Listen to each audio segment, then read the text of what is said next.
Welcome to Listen, Learn, and Love, hosted by Richard Osler.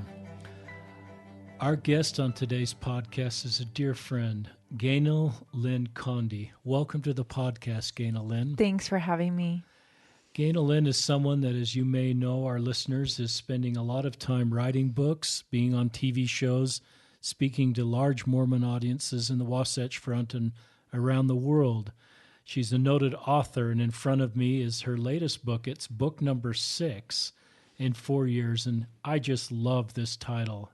The title of the book is You Are More Than Enough, and it doesn't end there. You Are Magnificent. I love that book, especially for our younger members.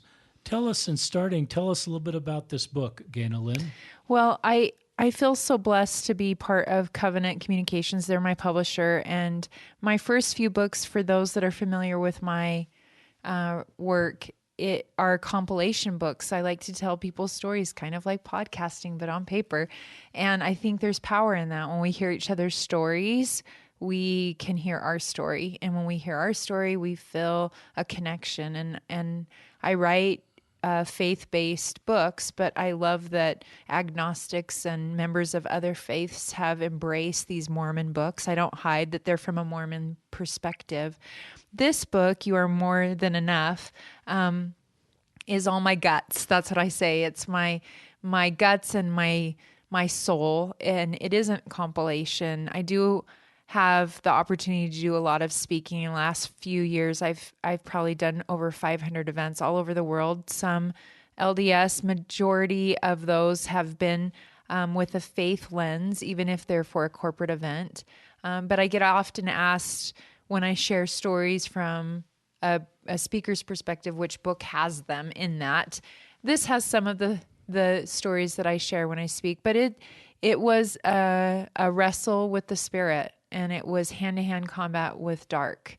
And I have been so grateful to hear back from readers that have started reading it 2 or 3 times and have decided it was just written for them. There's no greater compliment given to an author, I think, than when a reader feels that something is just for them and then they want to share it with their 8 friends, because I've heard numbers of times every woman specifically on the planet should read this book.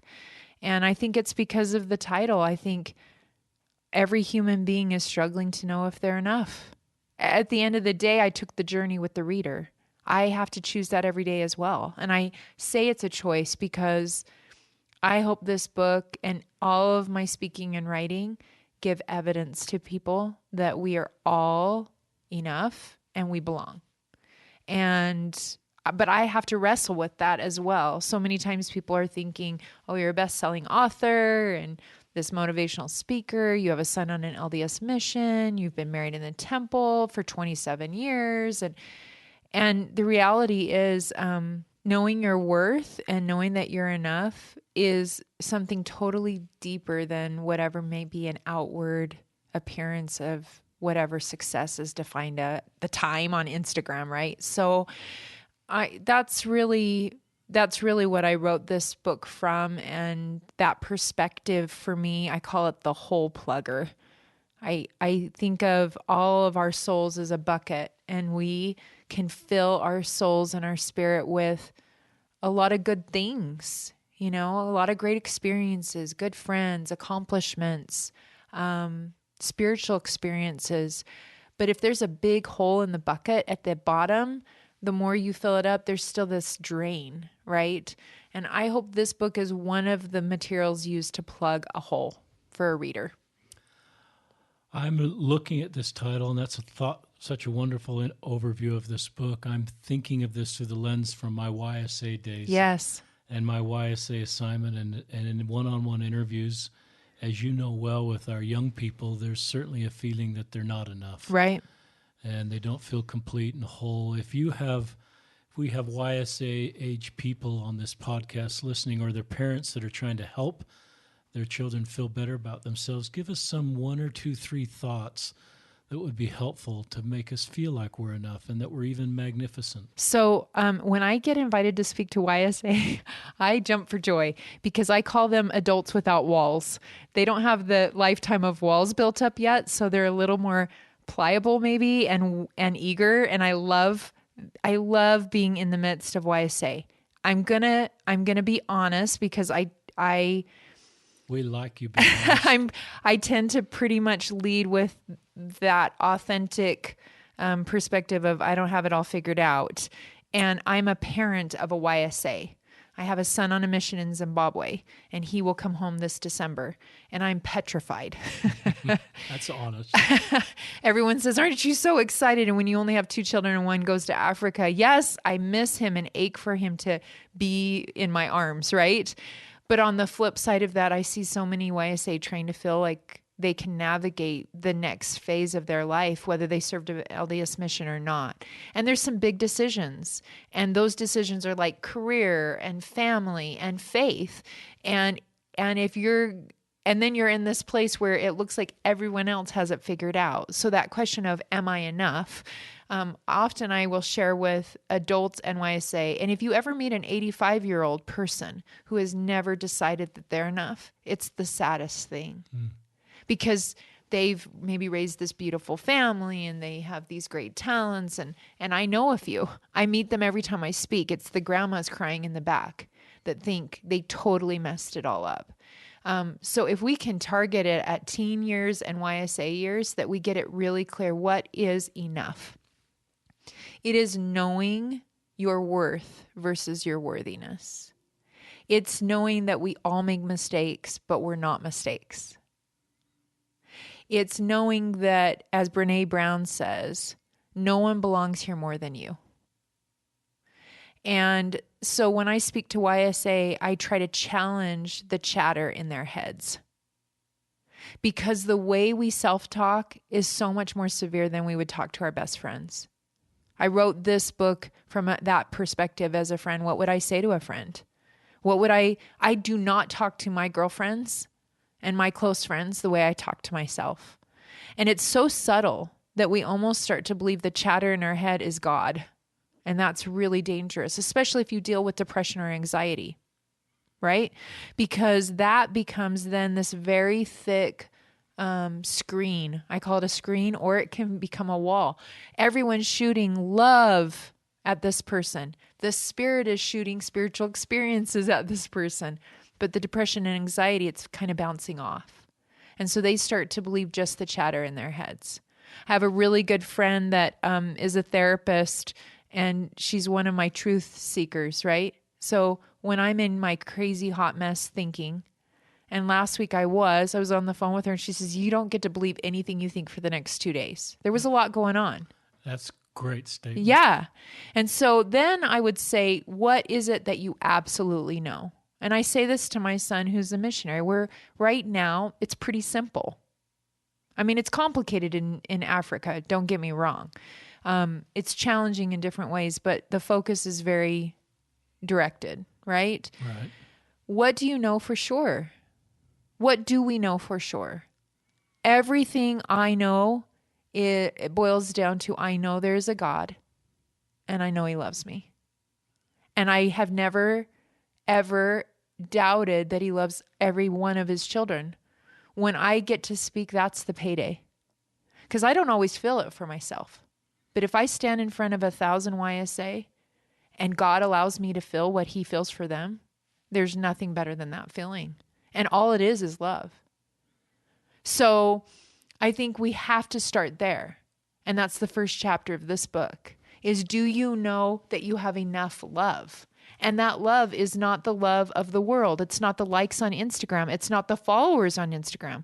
There's Instagram influencers that have millions of followers, and I've not interviewed them in a very personal way. Do they walk around feeling enough? Do they feel loved all the time? I don't know. But that's not the love I'm talking about. It's the love that I describe as, you remember when you would sit in your mom's lap and get nothing done, or your grandma's lap. And if your grandma and your mom don't bring up good feelings for you, think of someone that did. And you didn't get anything done. There wasn't straight A's. There wasn't helping with the dishes. You just sat and you would feel their love for you, and you would feel that kind of safety feeling. That's what I invite people to do for a few minutes every day with God. Not a read a scripture list, not a pray list, can you just sit? I don't always do it, but when I do it, there's something about inside of my soul that gets super clear. And then all that chatter starts to get quieter. But that takes some training.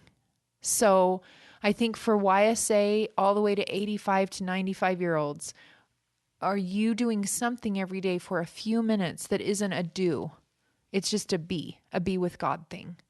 If you say meditation in Mormon world, sometimes people freak out because that looks complicated with incense and, special YouTube training and breathing and all of that. I've just come to understand that if I sit, breathe long enough to quiet the chatter and repeat the word love or God, I can feel him hold me like my grandma would. And when I remember that feeling, then it gives me some clarity on all the other stuff that trips me up, right? Where I'm a work in progress and he hasn't ever required anything more than that. He's okay with that for all of his kids. But we have to have that conversation with our YSA. And then the other thing I would say is there's not a race. They're not racing against someone. Like if they don't get to age 24 and already know how much money's in the bank and what career they're behind.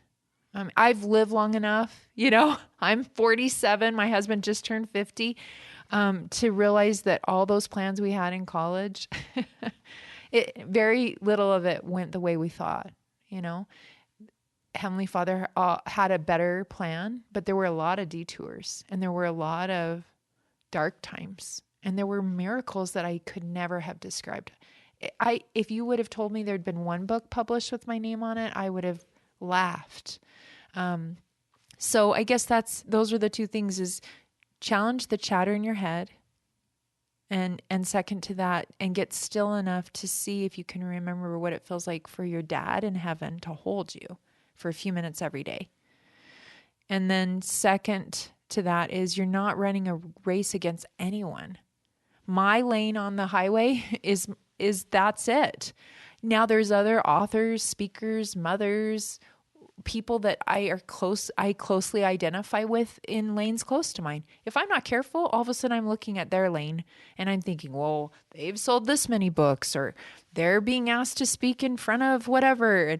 Or look at their kids, then as a mom, all of a sudden it's like, well, look at everybody else's kids. They're all going to Harvard on a scholarship, getting married in the temple and having 2.5 kids, and they all live around the corner, right? Exactly. Right? Or look at all those people on a trip to Hawaii and they've all lost 20 pounds eating chocolate cake, that's where we get in trouble.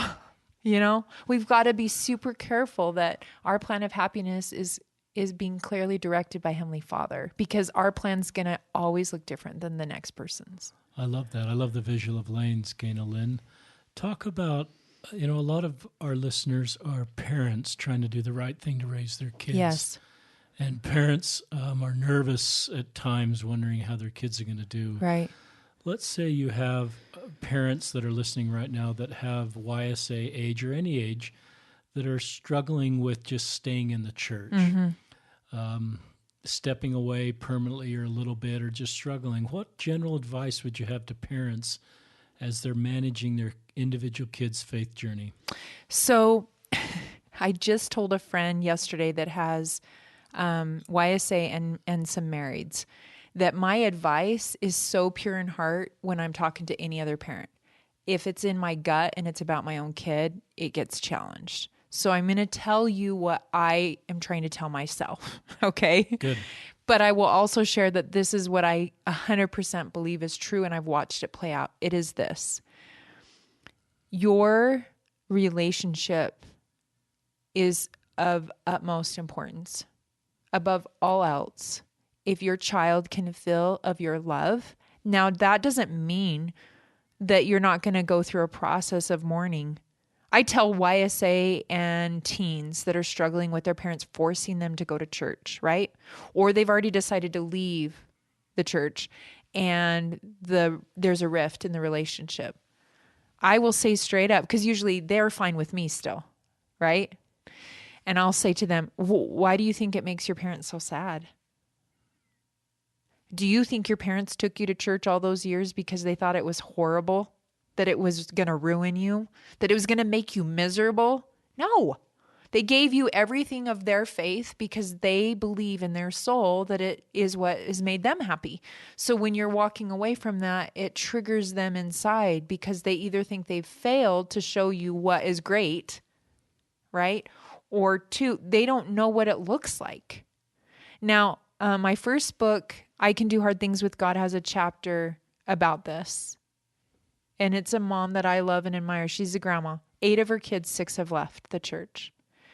And when we wrote it, there was not this mass exodus. And I think most families out there listening to this podcast have had someone, if not multiple people in their family they love, leave. That's just statistically what we see. At the time when we wrote it, I remember Alice Ann said to me, I don't think this is a big deal. Like, I'm not a writer. Why am I sharing? And I felt the urgency of it. And what I would say is she shows in a very honest way the process she went through mourning, what she thought was a dream. And parenting is a long-term experience. It's not a short-term experience. So the paydays in our minds are really what we're looking for in the future, like missions and marriage and the temple and those kinds of things that we're taught are of eternal value. So when they don't happen, you know, is it okay for a parent to mourn that? I would say get a trusted friend, a therapist, counselor, or friend that will be that safe place for you to process those really raw feelings. Your child may not understand that until they're a parent, right? And maybe it won't be around religion. Maybe it will be around sports. And I would say that's why Jewish readers and Muslim readers and Catholic readers love my books, because they can read that chapter of a Mormon mom being sad and they get it because they're the Catholic mom. Mm-hmm. They're the Jewish mom that then had a child that left the Jewish faith and married a Mormon, right? That is a universal experience. But the friends of mine that have literally navigated this ahead of me and have done it beautifully called me crying. We had honest conversations. Fears were talked about. Right? How bad would this get? Because sometimes when your child is testing the waters or experimenting or navigating through their faith questions, it can feel like a short-term problem, or you think the train is headed right over the cliff, right? Those friends that have maintained relationships. Now, you know, those kids necessarily haven't returned. Navigate those feelings and eventually come out to a new place of understanding, right? And that new place looks like this. And I've talked to those young adults that have left but kept good relationships. And what those kids have said to their parents is, thank you for making sure I always was loved. And I think foremost, President Monson said that, don't let a problem to be solved be more important than a person to be loved. And for a parent that has raised their child in faith, it feels like a problem. And I think it's okay to say to your kid, listen, this is where I'm coming from. I didn't do all of that all those years because I didn't think it was of value. And for you to choose a totally different way. So much of an LDS culture is based on these family dynamics and celebrations and moments, and interwoven in all of those traditions are our faith. So then what does that look like? I know in my own family, those that have left the faith, there's a period of uncomfortableness. And then there's I think a period of reconciliation and a new normal, right? Like new normal. A new normal. And sometimes those new normals kind of make me sad because I almost think we stop having any conversation at that point. It's kind of like, okay, we have new camps now. You're not in the church and now you drink, and you don't go to church, but you'll come to baby blessings or whatever it is, right? And we do this and you don't do that. I think there needs to be, I've come to understand with one child out of the home and one still in the home, which isn't a lot of experience, except I have a minor in psychology for whatever that's worth. That counts. That counts? Absolutely. Ask your kids, how they want you to show up. Because I think so much of the stress in a family is the guessing. I just had a conversation with my mother-in-law. She's 85. We're having different conversations about her care and her aging. And she asked why I was asking certain things. Was it someone else in the family put me up to it? And I tend to be the one out of the in-laws that will say the stuff that no one shouldn't surprise anyone that knows me out there. And I said, no, Mom, I'm asking this while we can still have the conversation. Good. I don't want to guess anymore what you're thinking about this. And I think so often, especially when it's around something sensitive like faith, we're guessing more often than we need to. We can say to our kids, I've never done this before. I'm having a lot of emotion. It doesn't mean I don't care about you ultimately. Can we agree that I'm trying to figure it out and you're trying to figure it out? And is there some way in which I can show up for you that looks supportive while also not abandoning my own values? And I think depending on the child, that conversation may not be able to happen, right? I have friends that have kids that have dealt with addiction, drug addiction. Right? That's a very different dynamic. You have oftentimes the laws involved, or they've gone through so many cycles of addiction that the trust is really in the tank, right? And so that's a different conversation than you have a return missionary that comes home, goes to college, a year later is like, I read something about Joseph Smith and I'm not so sure, and I don't necessarily agree with the church on this and this, and that's a different conversation. I think instead of going to our family relationships thinking we have to have all the answers because we're so afraid, we don't want to make anything worse, ask your kids. Say, listen, how would it look for you to show support? How would it look for you to feel comfortable? But please understand, then these are still my values. You know, I always say, I share it in the book under the beauty chapter. I have a 14-year-old daughter who's super comfortable in her own skin. And I hear some conversations in hallways at church with beautiful moms that talk about their bodies and food in a way that makes me want to just crawl under a hole and grab my daughter and hide her from that. Every billboard on I-15 in the Wasatch Front is telling her to get a tummy tuck and fix this and fix that. So the rule in our family is you don't get to come in our house and talk about your body that way. What a great rule. And I have said openly to people that have been in my home that go on and on about the food and the body stuff, we don't talk that way in our house. That's great. Because food is fuel at the end of the day, and it's not going to be the focus here, right? That's not a faith issue, right? But in our home, that's one of the things that I feel it's important to protect. So I think realize you can say to your kids, in our home, we don't do drugs. You know, that's not a faith thing. That's just the rule thing. But maybe there's some other stuff that gets sticky and you're not sure how it's going to look. But keep the door open. The families that have created that policy had to work through the emotion. And when they've come out the other side, those kids know it's still a safe place and they feel it. I know I have a brother that's not in the church, and he just recently got married, and I love his new wife, and she's not of the LDS faith, but she just messaged us on Marco Polo today about a God experience. Okay. But if we had drawn some line in the sand and said, you know, you're living together or you're drinking or you're whatever, he already knows what we grew up believing. And I think he respects our values. But that's different 4 kids later and another marriage later, right? Than a parent that is dealing with a YSA that is experimenting or struggling. So I think it's one of those tenuous things. I know there's times where parents then have no conversation. And I think, can we say it's okay to ask questions? Can you say to your YSA, I'm okay that you're questioning. Joseph Smith questioned. He didn't leave the sacred grove with all the answers. So, you know, I just had this conversation with someone that Her husband serves in a leadership position. She's always at church. Her kids look perfect. She always has a smile. She's been struggling with a faith crisis for 2 years.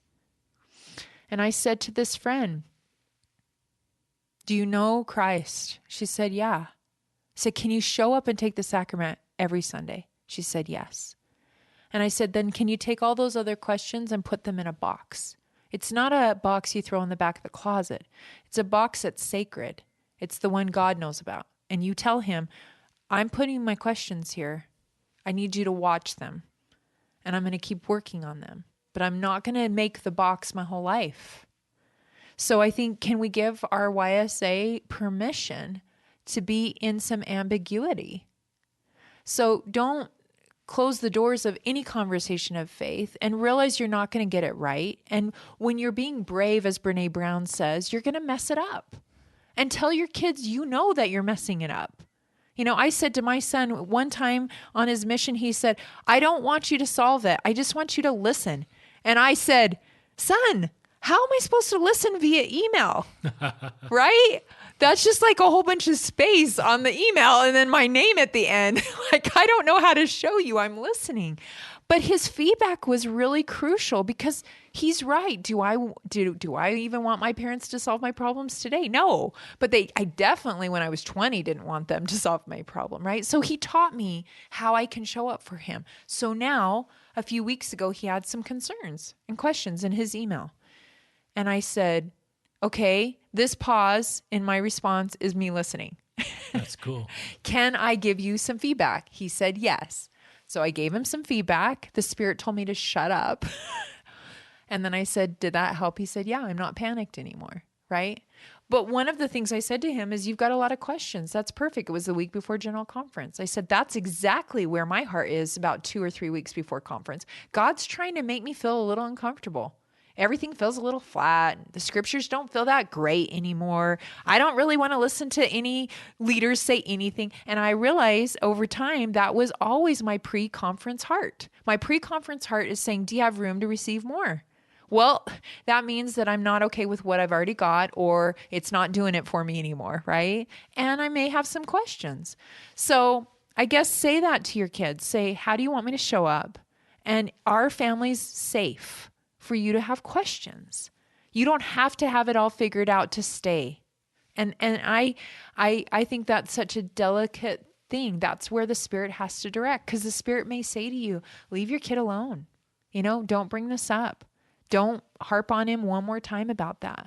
Or don't ask her about if she's sleeping with her boyfriend, right? And then other times the Spirit may wake you up in the middle of the night and say, text your kid, right? But families are about messes, right? I mean, that's where God's trying to teach me to be like him more than any other place. At the end of the day, how does he do that? He wants me to become like him. Well, who is he? He is an unconditional, loving father that doesn't get confused by truth. He knows the truth.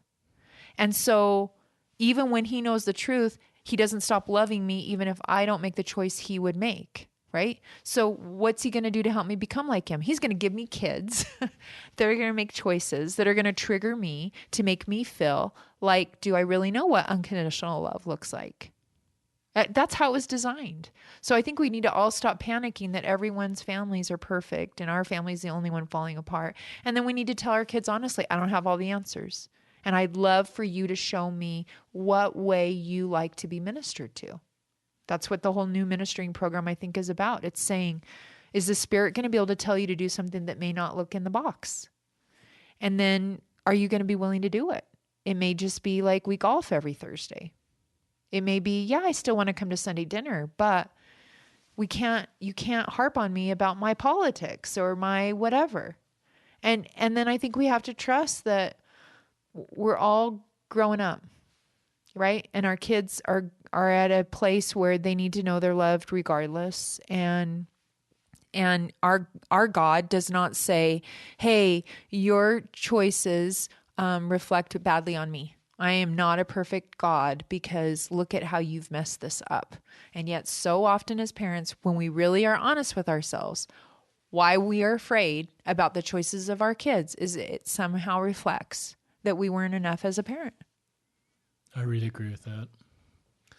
There's so much beauty in what you've just said, Ganel-Lyn. I think some of our listeners will go over that section a few times. I hope. It applies to local leaders. I'm thinking the things that you taught there that were kind of directed as parents and keeping families together, that's the same principles that a local leader would use. Right. I would think of, I'm kind of hearing what you said through the lens of my YSA assignment, and that all fits there. So I think this podcast and your thoughts and your writings are helpful to our local leaders as they're ministering. I think certainly I had a lot of training on administrating, but this ministering and how to really navigate some of these waters with people who have stewardship responsibility, whether it's a parent or a local leader like a Relief Society president, young women's president, young men's president, or a bishop. I want to shift gears a little bit. Okay. You've told me about the guys. The guys. This gay couple that you connected with about that I 10 love, years and ago. I know they're going to be listening to this. So just tell us this story. Okay. I know when we visited several months ago and we were talking about LGBTQ, you told me this beautiful story. Yeah. I asked their permission to talk about them on this podcast, and they said, we'll even come if you want. Awesome. So they're awesome. We call them the guys. One member of the guys was raised in the church and one was not. We built homes at the same time in North Salt Lake. We were moving from Provo, and I had just been released as Relief Society president while we were building that home. And so we got to know each other from the building process because we would show up on our lots at the same time. And I just loved them from the minute I met them. And they did you figure out pretty quickly there were two guys in a same-sex relationship? It was obvious to me. And I want to date this a little bit. It was 10 years ago, pre-Prop 8. Okay. There was no Mormons and Gay website. Mm-hmm. And I just loved them. And they loved us. I felt that. And I learned later that after our first meeting, Kyle called his mom and said, we just met the strangest Relief Society president. I think she knows we're gay. And I laugh about that because they had not had that experience in their previous neighborhood in Utah. And our friendship immediately was based on trust. They were who had our key and we had their key. And if they needed a ride to the airport or we needed eggs, we were in each other's home pretty regularly after we moved in. And they became quickly our family. And I feel like they felt that way about us. At the time, I was assigned to be a visiting teacher to a heterosexual couple that was not married. And they had children, but had never married. And I remember after a few months of visiting with them, I thought, why don't the guys have a home teacher? And so my husband was serving in the bishopric at the time, and I went home and said, why don't the guys have home teachers? I'm visiting this couple and family that they're not married. And he said, I don't know. So he went to bishopric meeting, and that was quickly changed, and Rob was assigned. My husband was assigned. And from the beginning, I love my husband. He is, he's the yin to my yang. He's my roots as I fly, and very grounding. And he just quietly sat with them. By this point, he had given them priesthood blessings. We had developed some trust, and he just honestly said, listen, I'm going to deliver a message every month. This was the old program, right? Right. I'm going to be here every month, and I'm your guy, right? But there's going to be messages that may not feel comfortable. And we'll navigate that on those months. And he had a companion, and they went. And soon the neighborhood and the ward they claim that I kind of PR'd them a little, and it created some safety. I think people are always so willing. They just don't always know how it looks. And I think that that's what happened there. And over the years, it just grew. Our love for each other grew. And when we moved out of that neighborhood, they were attending once in a while. And everyone knew. I mean, everyone knew. Mm-hmm. And they used to say they would never leave that neighborhood because they thought that was the one neighborhood in Utah where they would be embraced that way. They have since moved, and I'm happy to tell you that's not true. They have found a wonderful neighborhood with active LDS people that have embraced them and seen what amazing neighbors they are. We just had dinner with them a few weeks ago, and another couple was there. And we are the most diverse looking motley crew ever. That's awesome. And we could have talked for 5 more hours. We were together for a couple of hours laughing and crying. We talk about faith. We can talk about politics. And what I've come to understand about that relationship is it's not an anomaly. When gay marriage was legalized in Utah, they called us and they were very tender and emotional, very emotional. Because out of respect, they said, we're not just running to the courthouse because it's a fad thing. We want to know your feelings. And my husband was really honest with them. This is how I define things. These are my values. But we've always had a relationship based on mutual trust and respect. And it's not an either or. And it never has been. They've come to us with things and we can go to them and talk through faith things.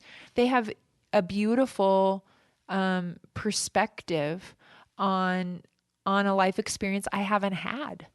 I haven't had to maneuver the challenges they've had. But they also see that we've maneuvered things in our family and in our lives that they haven't had to. And a few weeks ago when we were together, they have all of my books on this one shelf in their living room. And that's great. It was so tender for me. Their pictures of Christ in their home, their faith, and their understanding of that there's just certain things that it's okay that we don't maybe feel the same or think the same on. But what I do know is that we limit so much of what we have as relationships if we choose to only associate and trust people that think exactly like us. I would feel so much less in my life without them in my life. They're huge supports. We were unemployed over a Christmas and we had moved out of the neighborhood. And honestly, it was one of those times where I kind of felt a little like, has everyone forgotten us? And it wasn't true. I think anyone that deals with long-term financial struggles, they'll understand that, especially during the holidays. You think, wait, are we still in this place? And they had organized up in the old neighborhood with this other couple, friends that are a mixed faith couple, relief in a really big way for us with food and money. And they showed up and I think they thought I was crying because of what they brought.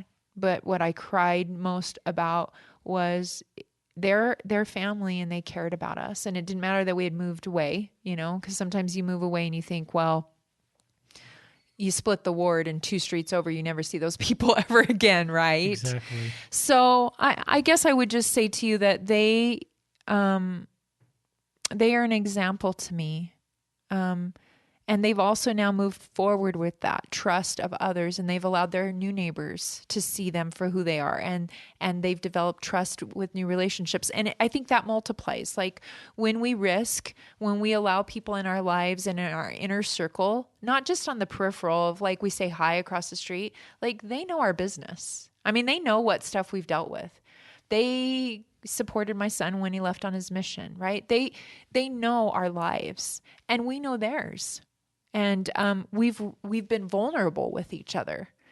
And there's never been a moment, I feel, like when we've hit those little snags where we obviously are on different sides on some issue, that they haven't felt ultimately we love and respect them, and we have felt they love and respect us.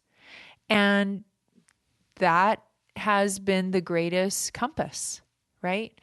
But I know that they feel passionate that not everyone has had that experience. Right.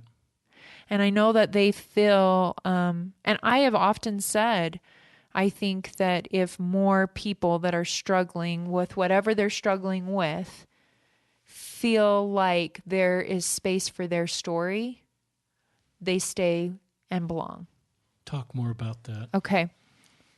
So a lot of what I lead out with, there's a lot of speakers and influencers out in the world and authors. And I've had to get kind of clear, what do I bring to the table? Because a lot of people know that my sister was 40 years old, committed suicide a few years ago. And it's very recent. And so people have asked, is suicide my thing? I will always talk about it. But what I've come to know more than anything is that people want to belong. We're wired for that connection. And you can be a part of a family and not feel a belonging, right? You can be a part of a congregation and not necessarily feel a belonging. You and I have talked about that. Yeah. And it can be based on a lot of reasons, right? The dynamics of the ward or the area of the country you live in or whatever that is.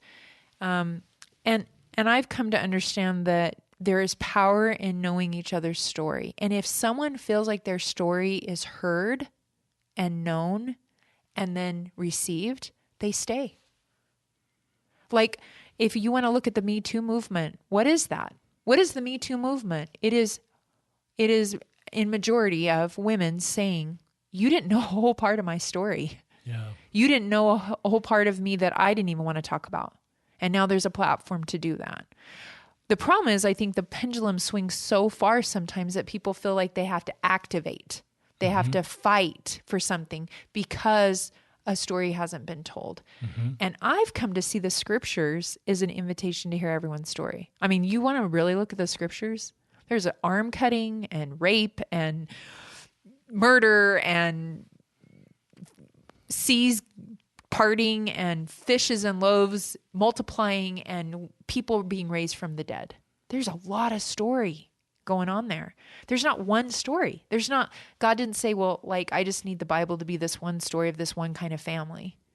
And so where did we get off track where we thought there wasn't room for our stories? I hope in my speaking and my writing that I share stories of the scriptures or my own stories or stories of others in a way that what I've heard back from people is they didn't think there was a space for them, a place for them. I had one reader, I think it's going to be in my next book that comes out this fall. Book number 7. Yes. Lucky it's 7. The third in the With God series about joy. Her family had left the church and someone gave her a copy of I Can Do Hard Things. And she read it and then handed it to her husband. In 3 weeks, he read it and they came back to church. And all that happened in that process was she saw that there was a place for her through those stories. Those stories, for some reason, allowed her to feel that, oh, maybe everyone at church isn't fitting into some kind of preconceived mold and that we haven't missed the boat in the mark. This is this is in England. This isn't even in Utah, right?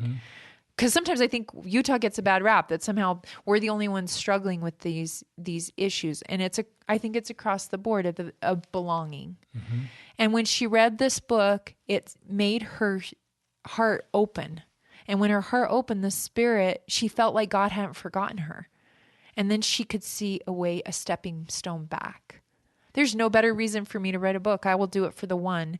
And that led to a really cool experience that I've watched them now come back and they've gone to the temple and they're serving in callings, right? It was all based on a story or a collection of stories.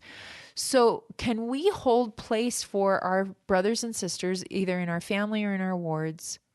And I think bishops that are really in tune do this beautifully, better than anything. They sit and hear. And that's what this podcast is about, right? And when someone can speak their story and then the whole world doesn't collapse, right? That friend I mentioned earlier, when she told me her faith crisis and I didn't freak out, I don't know what she thought I was going to do. But she says, "You're not afraid or worried for me?" And I said, "No way." She said, "Really?" And I said, "Totally fine. You have a faith question. That's conversion." You know, Nephi had questions and he kept asking them. Laman and Lemuel waited for an angel and then they'd fall and then they'd rise and then they'd fall, right? But Nephi was always asking the questions. So I just think, can we can we hear each other's stories? And some of them aren't easy to hear. I think you know this better than anyone, and you're beautiful at it. But for me, that's what prayer is about. God's saying, I'm here. I'm not going anywhere. You can tell me your story. But we need another human being that's sitting there that we can hold hands with, that doesn't freak out when we say this is what's happened and I'm kind of angry and I'm struggling with this church leader. And, my sister was sexually abused by an LDS babysitter. Wow. And it was back in the day where bishops didn't have the training, and that young man went forward and served a mission, and he had confessed it to his bishop, but we weren't notified. And that fractured and changed her, right? Absolutely. And I think for many years I watched her trying to just have her story be heard, right? And her issues were complicated. I'm not trying to narrow it down to that. Tell us her first name. My sweet Megan. Megan. She was my biggest fan and I was her biggest fan.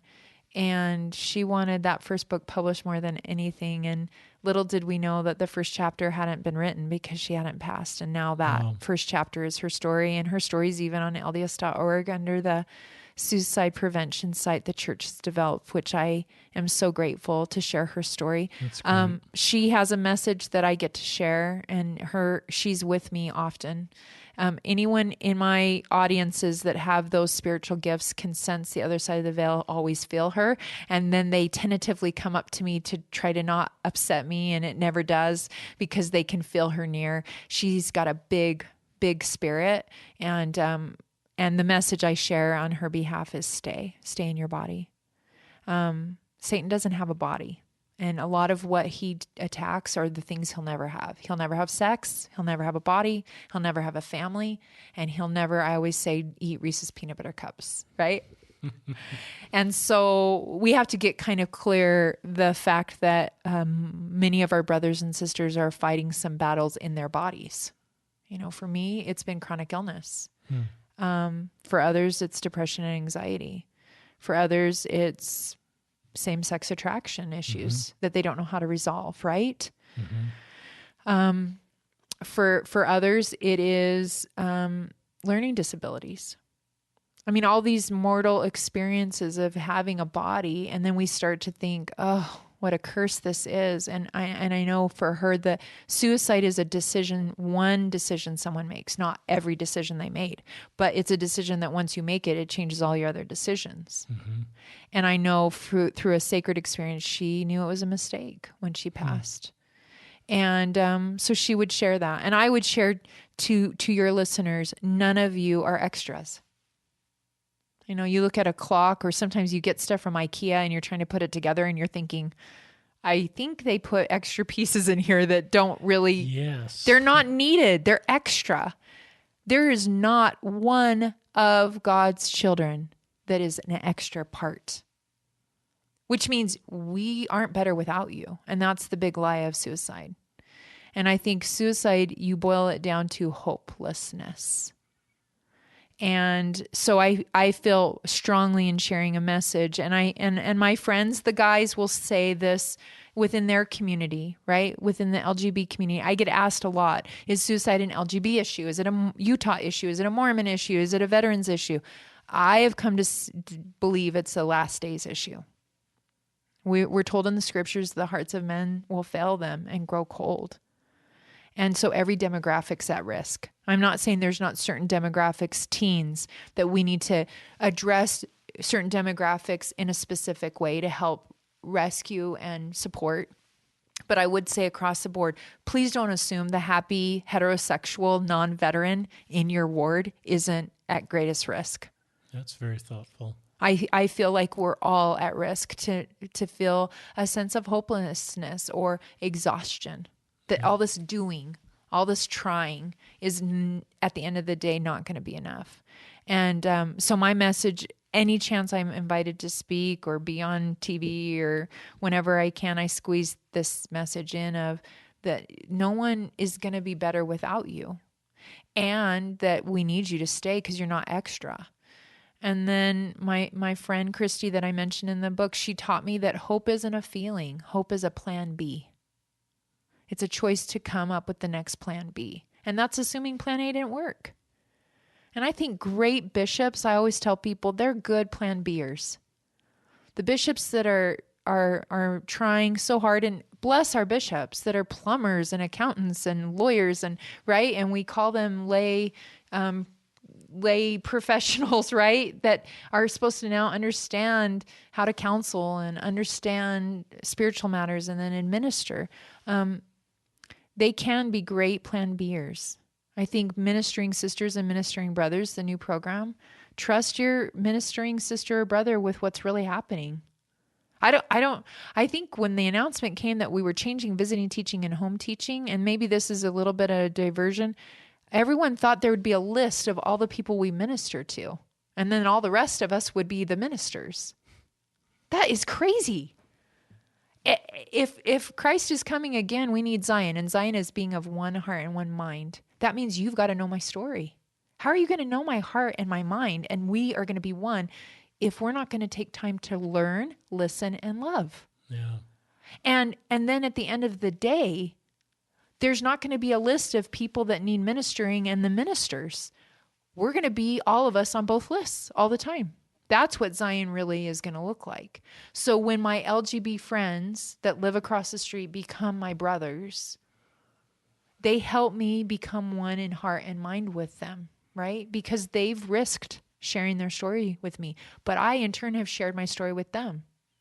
My sister who takes her life, right? At the end of the day, it was the feeling there wasn't another plan B. There was no hope. She had a fabulous bishop. He met with her every week for 3 years. Wow. Bishop Keith will forever be. It was harder probably on him than most members of my family when she died, because he had ministered her in and out of those pits, right? Mm-hmm. And everyone wonders after suicide, why didn't God tell me to go over to their house, to their work, to their... And I think that's the danger of suicide, is that it's a grief that's different than any other grief. You don't do that with cancer or heart attacks or car accidents. You don't think, what could I have done more? Yeah. So I think more than anything, I hope people hear from me, and I've heard from many people that they hear my voice from a podcast or a interview or from speaking in those dark places in their closet, and they hear me say, stay in your body. And it's a body that Satan will never have. He won't have it. And he's doing everything he can to destroy the things he'll never have. And I think we have to call it that. We have to call it that. And if we're people of faith, we get to frame suicide in a different way. There's a lot of great organizations fighting suicide. But as an LDS community, we have an opportunity through the plan of salvation to frame this conversation in a totally different way. It is about creating hope. I just heard the other day, and I'm going to get the statistics wrong, rats put in water swimming in a bucket with no lights in the room. 30 seconds, they were dead. They put a small, tiny, tiny light in the corner, put rats in a bucket of water. They swam for 37 hours. That one little piece of light kept them going. That was their hope. And so whoever's listening to this, if you're looking for that one little piece of light, I get messages every day on Facebook, on Instagram, every single day. I've lost count. What can I do? I can't get out of bed. What can I do? I'm in the closet. What can I do? My sister is driving around. We think she took the gun. I hear those questions all the time. One of my greatest go-to interrupters is Get Mormon Tab on YouTube, because I don't care if you're LDS or not, that there's something about that music that creates that little bit of light so you can keep swimming. And then have 5 SOS friends, because you'll talk yourself out of the first 3, and then you'll call the 4th one and they might not answer. You need at least 5. And have those be the people you've already told your story to, right? So that they can be the light to talk you through that dark. And that doesn't mean anyone who's lost someone has failed those people. I had to really deal with some heavy grief. Right. Because I had been the big sister that had helped her so many times. And I remember thinking, why? For many years, and it's only been a few years. Even now, sometimes the grief will rise up inside of me like, why didn't we do more, or should we have done more? So that only the Savior can save. But we can be glimpses of light, and we can be good plan B'ers. And we can keep giving messages to one another that we belong to each other and that everyone's story is safe. It's okay. Your story can look totally different than mine, and it doesn't negate my story.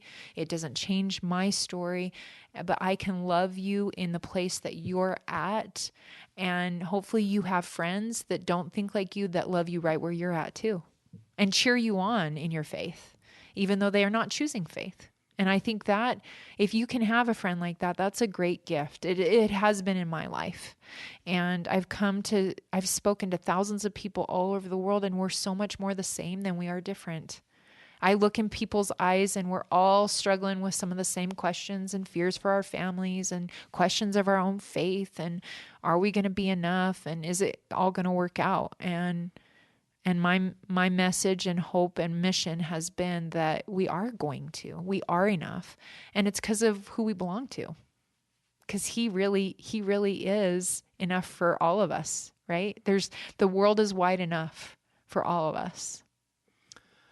Ganel-Lyn, there's so much helpful content in there. I hope our listeners feel the spirit. I feel the spirit here just sitting across the table from you in our front room. And hope so many are listening.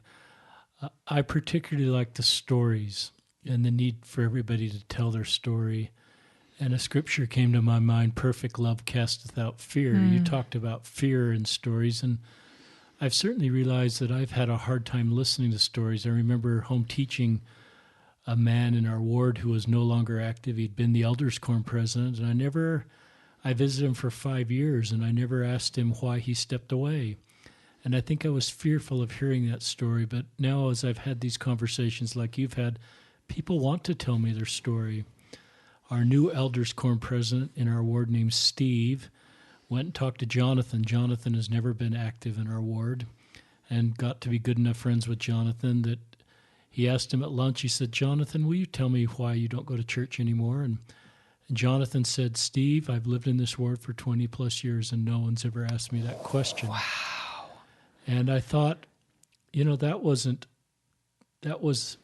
just thought of what you're saying in those. And so Steve and Jonathan are very close. Now, I don't know if Jonathan's going to come back to church, but Jonathan has a friend in Steve, and Steve knows how to minister.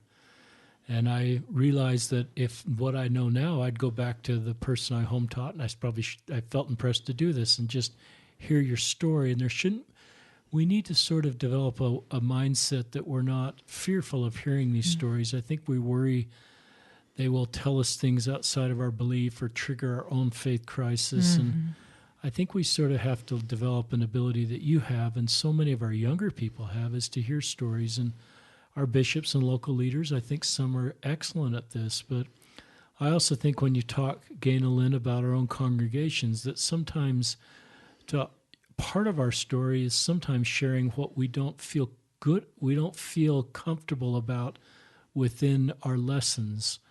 I sometimes call it a domino that just feels different, or where polygamy's hard for us, or the policy statement is hard for us, or multiple counts of the first vision, but we don't feel okay feeling that way. And certainly most congregations, the ability to open up and share how we feel. So we miss the connection and the community. And so you understand that.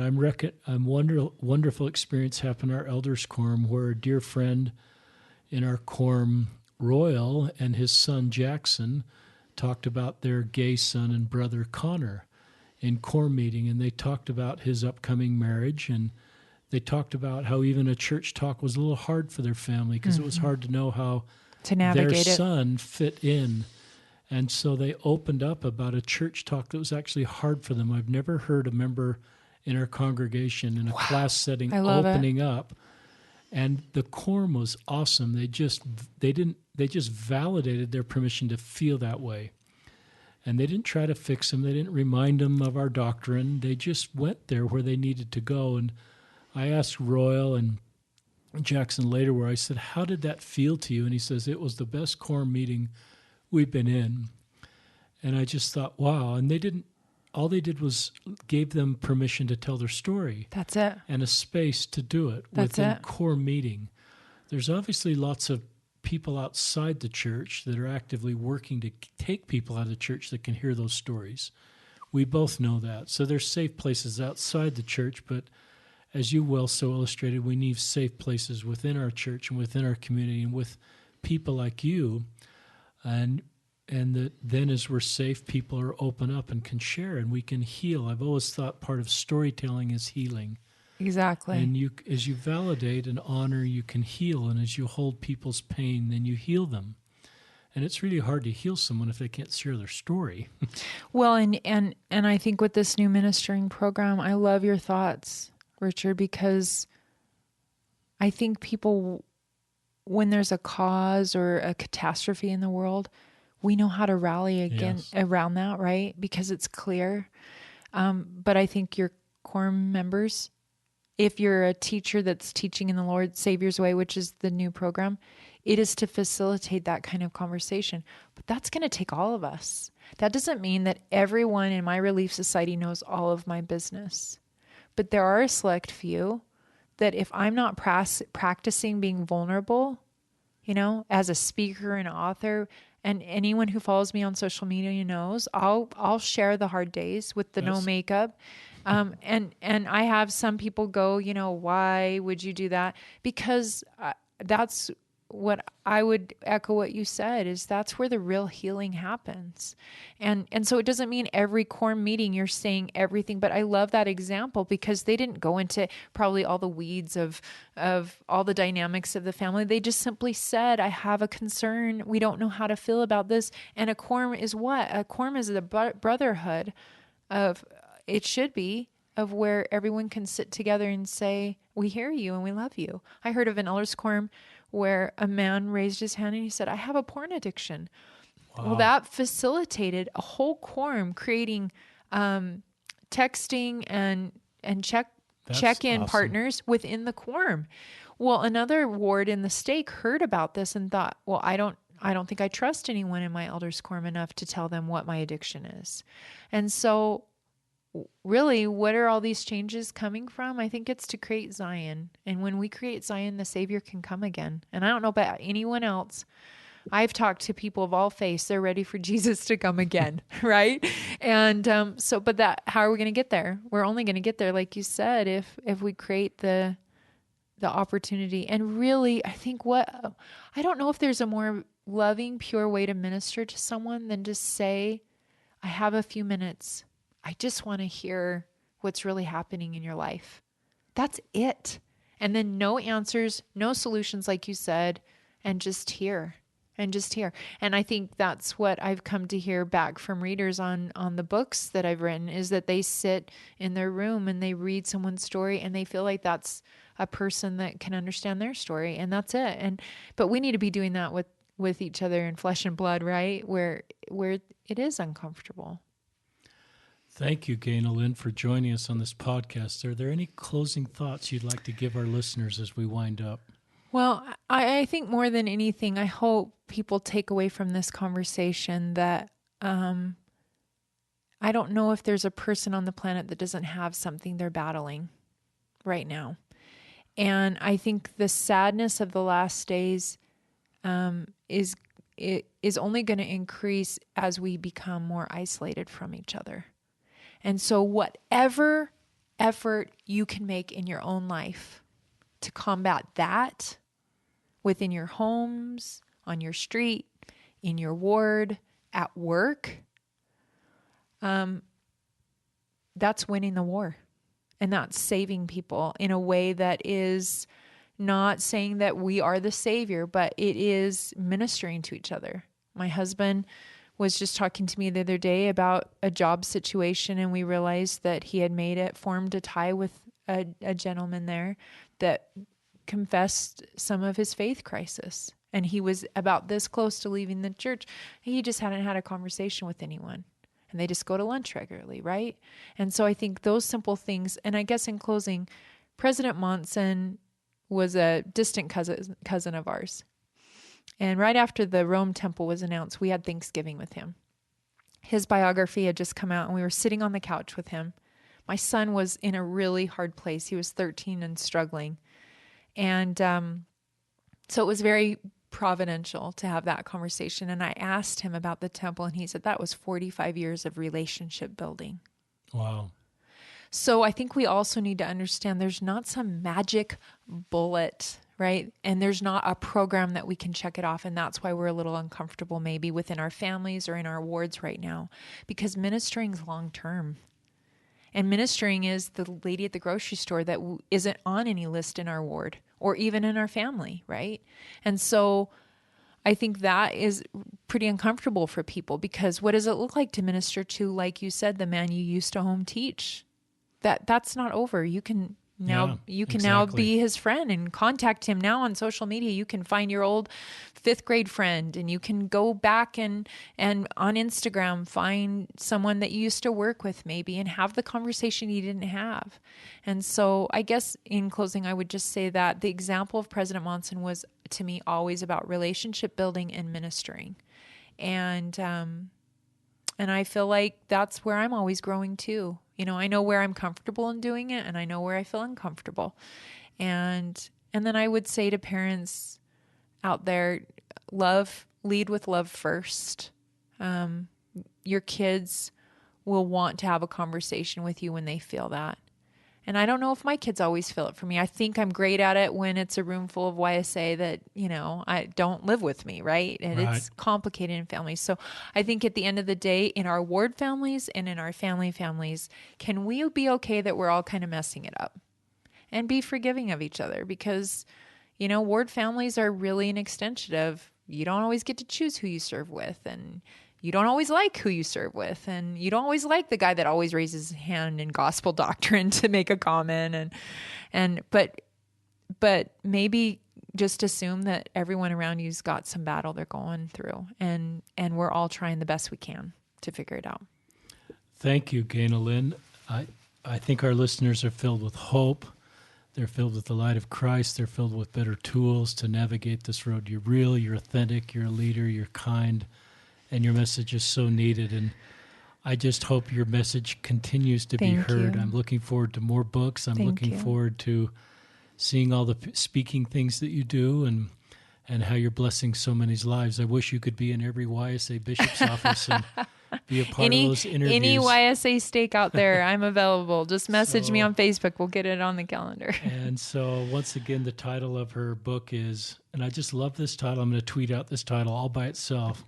You are more than enough.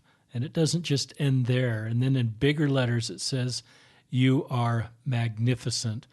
And magnificent in the cover of this book, and we'll post it on the podcast, is in all caps in the biggest font by Ganel-Lyn Condie. So thank you for joining us, our listeners, on another episode of Listen, Learn, and Love.